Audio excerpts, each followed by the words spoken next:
Yo, it's Anth. Back at it again with the character that you have maybe heard of, depending on who you are. This is Rosie Green. She was born in 1866 and died in... Definitely don't have a whole timeline of this stuff.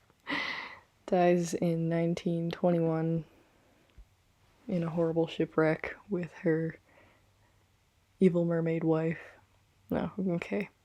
Adra isn't actually evil, but when they met, she was trying to kill Rosie for reasons related to her being a siren. But that's alright, because Rosie was too nice. She was really nice, but she was also just too hard to kill. She was just kind of, I'll say, like, comedic dumbass who's also gay in like the 1880s. Oh man, what a shipwreck. Oh geez, too soon. Anyway, she came to the city where she met her to-be wife, Adra, when she was 19 in 1885, because she was on a quest to find out more about her family, specifically more about her mother's side of the family, because she didn't know anything about them. So she was looking for the Morgans, and she found a rather grumpy vampire. And in doing so, found an even more grumpy vampire who she quickly befriended out of just a fluke of being a nice person to someone who is honestly kind of rancid. It's okay, he gets better, but he starts out so bad. His name is Ernest Ashbrook, and there's a whole, like, werewolf family. I've got so many Ashbrooks, you don't even know. But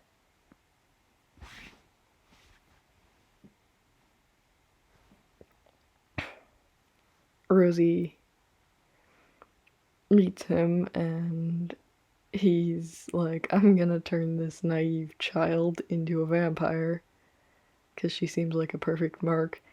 And then she's just like, oh, you're a vampire? That's so cool, what's that like? And she gets him talking, and then he's doomed.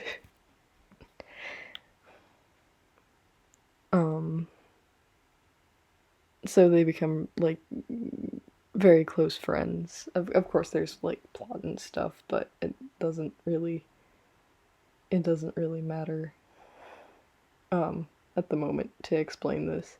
The point is they become very close friends, and then years later, when Rosie dies in the shipwreck, there's probably only like one picture of her or something. In all of her unorthodox, shouldn't be taking a picture like this because it's the 1880s glory, in clothes that aren't really proper, smiling at the camera, her hair loose, her shoes non-existent. Yeah, she doesn't believe in shoes. She's just gonna run around barefoot because her skirt's long enough so no one really notices, so no one will stop her. She came from a farm. She grew up there, but she lost her father. I haven't really decided at what age, but he dies in an accident with some farm equipment, and her mother dies later, when she's 18, and she owns the farm for like a whole year. And then she's like, nah, I don't like this, I'm gonna look into my family because I'm way more interested in genealogy than sitting around being a farmer. Because I'm pretty alone. She does manage to find out a lot about the Morgans, but it's not exactly nice stuff. It's mostly a pretty horrible history, what with like abuse and murder and what have you. It's pretty bad, but that all died with Beryl. As in, Beryl doesn't die. Beryl killed it. Beryl killed what she thought was her last living relative a long time ago, but unfortunately for Beryl, or well, I guess fortunately for Beryl, because Rosie's really just ray of sunshine person. You can't, well, you can dislike her because she's just kind of a lot sometimes, but she always means so well. Rosie finds Beryl because she goes through records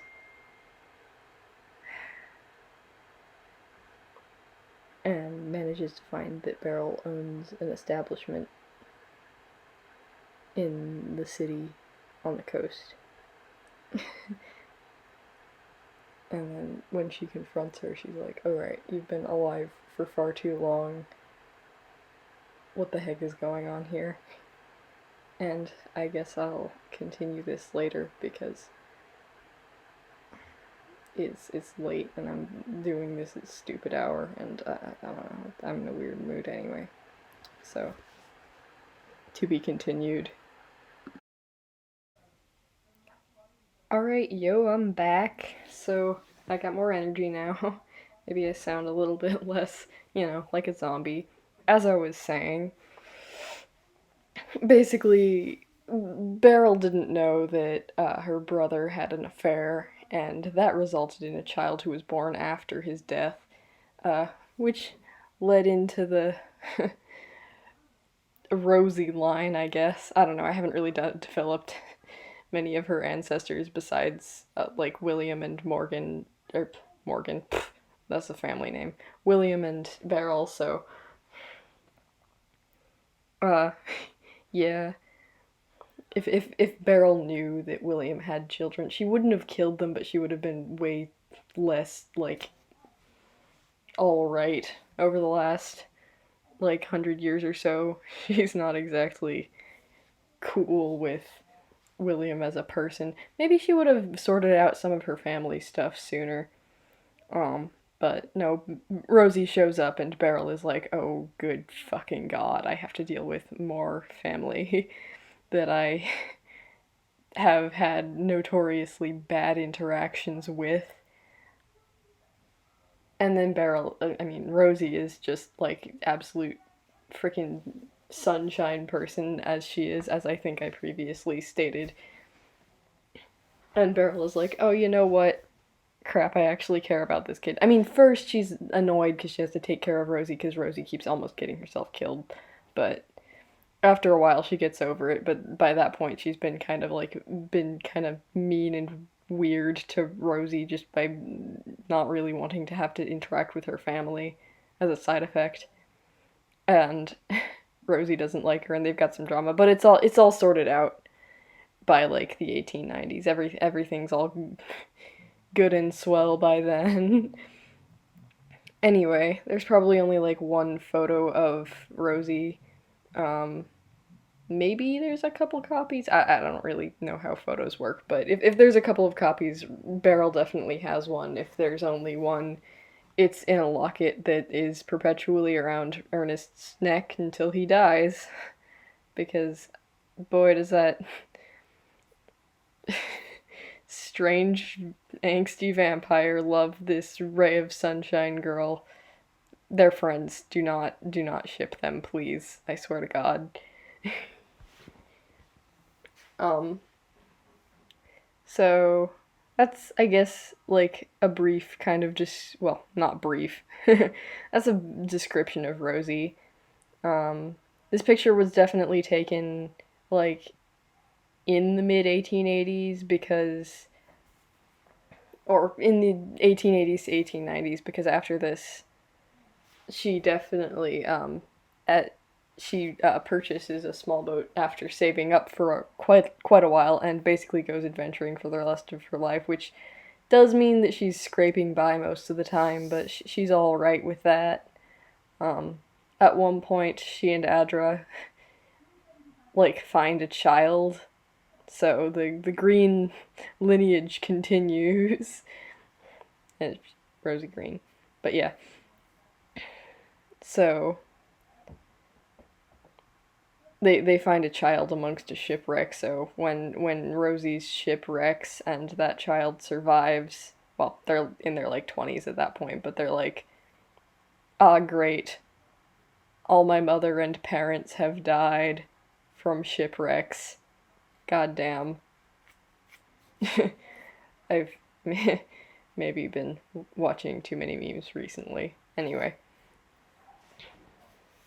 So, I don't know, I was just thinking, this image actually came about because I was drawing what Ernest and Beryl would look like in like the 2010s, probably closer to 2018. Beryl is has moved away from her little English port city to open a pub in New York to be closer to Rosie's the Green lineage, because they end up in kind of like New York, Massachusetts type of area. So Beryl just sort of follows them there because she protects her family, and Ernest has started like a wine business. I think after World War II, and it's gotten pretty dang successful by like the 2010s. So he's doing pretty well, but he also lives in France. Um, Although I'm not really sure what I'm gonna do with him. I might put him in New York for a little while, but no, he's mostly based out of France at that point, which is like character growth because he had kind of bad biased experience with a French person and was like, you know what, I'm just gonna swear off French and France forever, and then a couple of decades later he falls for this man who's like, I really love wine and I'm good at business, and Ernest's like, I have a solution for that. Let's go to France and open a winery. And it works very well and beautifully for that man's whole life. He's Jeremy Alders, well, Jeremy Ashbrook by the end of his life, because they're only allowed to legally get married like really close to when he dies, and they have to go to another country. I think it's like Denmark or something. And it's not even like marriage, it's like union or something like that. I don't. It's really ridiculous. But anyway, the whole time Ernest just like holds on to this locket of Rosie from the past, because she's the one who kind of like got him to turn his life around and made him get it all together and stuff. So, and you know, since there's some Ashbrook family history, he was really close with them. He had a falling out. It's a whole thing. But like, she's the first person that he like really had a good relationship with in maybe 90 years or so. So maybe 100 even. It's been a while. So she really helped him a lot. I mean, not that her methods were perfect. She didn't know what she was doing. She was just like, Ernest can't keep beating himself up like this. Ernest can't keep putting himself in these situations. That's unacceptable. And she manages to get him through a bunch of stuff that he'd actually been previously holding on to, so he now holds on to her forever. Not in an unhealthy way or anything, he really cherished the time that they had together, and he will never forget her, and he will hold her locket in his ridiculously expensive suit pocket forever. Good for him, being all successful and shit. But yeah, so that's pretty much Rosie and Ernest. I guess that's most of what I gotta say about them. I'm also just really, like, proud of how this, like, drawing turned out. Like, the shading was really nice. It looks really metallic. Anyway, I'll be seeing ya. I'll be signing off. Bye.